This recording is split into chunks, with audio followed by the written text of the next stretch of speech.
você acha a história chata, é porque você nunca achou alguém que soubesse contá-la. Este é o Win História.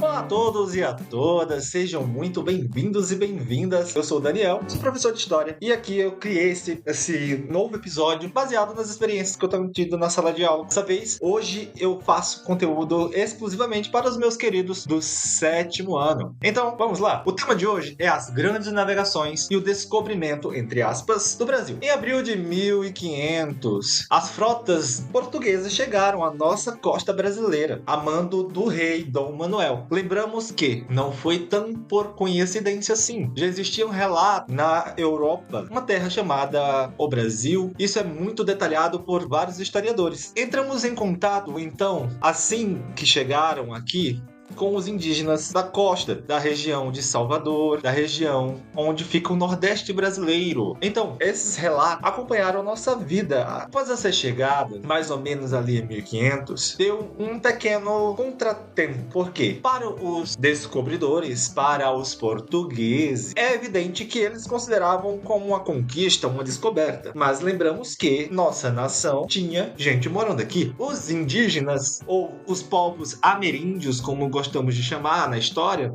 são povos que já existiam aqui e que eram originários dessa terra, e eles viam essa chegada como não uma conquista, mas como uma invasão. A invasão europeia nas terras que hoje a gente chama de América. Portanto, lembramos a você que toda essa expansão marítima que existiu durante o século XV, com Portugal financiando várias embarcações, várias expedições marítimas tentando chegar ao Oriente. A gente lembra aí das relações com Vasco da Gama, que fez todo o processo de percorrer a costa da África, assim também como Fernando Magalhães, que conseguiu chegar às Índias. Então, chegamos às caravelas de Pedro Álvares Cabral. Um jovem nobre, meio confuso, né? Porque, afinal, a gente tá falando de confusão na cabeça de um navegador experiente que tinha condição suficiente de entender as marés e os ventos para se perder no mar de repente, né? Essa esquadra que chamamos tinha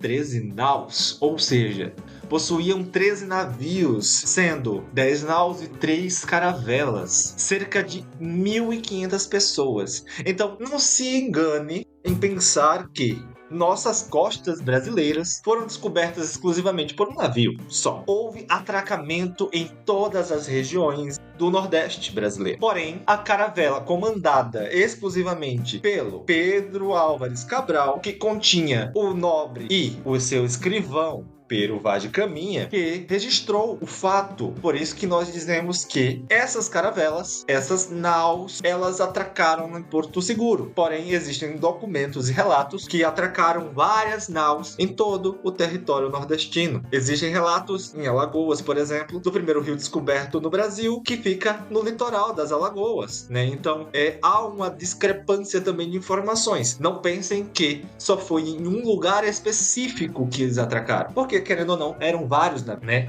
Lembramos também que dentro dessas caravelas estavam Bartolomeu Dias, aquele que conseguiu fazer o contorno no Cabo da Boa Esperança, o Cabo das Tormentas. Então, a expedição de Cabral foi patrocinada pelo rei. Incumbiu Cabral de encontrar novas terras e ele se afastou, por acidente ou não, do litoral africano e, de repente, descobre o que ele achava que era uma ilha, mas, posteriormente, começaram a ver que era um novo continente. Então, pensem na seguinte questão. Depois de 43 dias no mar, os tripulantes avistaram vários pássaros e algas marinhas. E isso, para quem é navegador, é sinal claro que havia terra por perto. Então, ao longe, se ouviu o som de um marinheiro gritando: "Terra à vista!" Ou seja, no dia 22 de abril de 1500, uma quarta-feira, a caravela, especialmente falando de Cabral, viu um Monte Pascoal.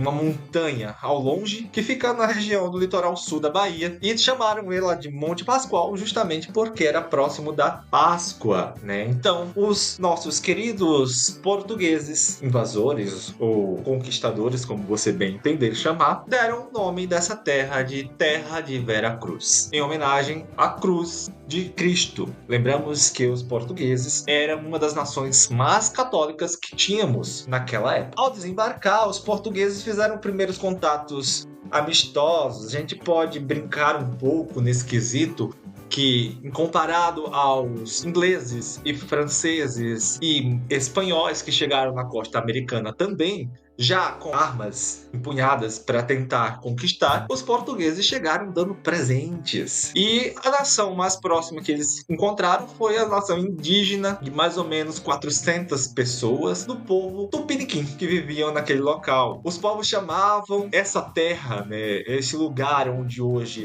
é a Bahia, de Pindorama, né? Era o nome deste lugar, na nossa nação para os indígenas, era Pindorama, que vem do tupi. Então, os portugueses fincaram logo uma cruz de madeira para simbolizar a presença portuguesa. Mandaram o padre rezar a missa para consagrar essa terra a Cristo. Então temos os relatos disso minuciosamente detalhados pela Carta de Pero Vaz de Caminha, que, como nós historiadores falamos, é um documento meio que a certidão de nascimento do Brasil, levando então essa concepção geral, todo o processo de primeiros contatos, né? Lembramos também que o continente americano foi descoberto um pouco antes.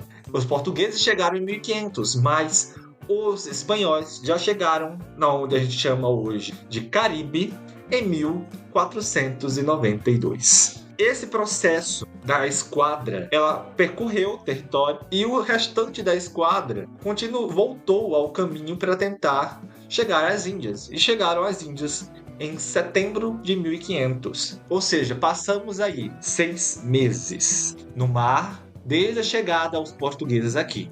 Pero Vaz de Caminha e a esquadra de Cabral voltaram para Lisboa para anunciar as boas novas ao rei, que conseguimos então conquistar uma terra nova, descobrimos um lugar novo a gente mandar e dominar.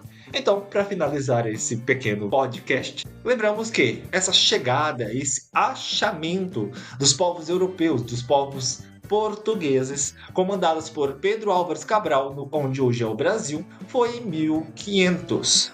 Houve grupos de indígenas também que estavam presentes ali, nesse contexto do descobrimento, do achamento, que tiveram contatos diretos com os membros da esquadra de Pedro Álvares Cabral. E o documento primordial, que hoje nós temos ele já digitado, então você pode ler, é a Carta de Pero Vaz de Caminha ao rei sobre todos esses acontecimentos, que levaram alguns meses de contatos e interações, descobrindo vários vestígios de costumes indígenas e também propriedades do solo, como riquezas, ouro, prata, que os indígenas possuíam. Também não tinham tanto apreço, vamos dizer assim, financeiro quanto a isso. E isso é tudo por hoje. Um grande abraço para você e até mais.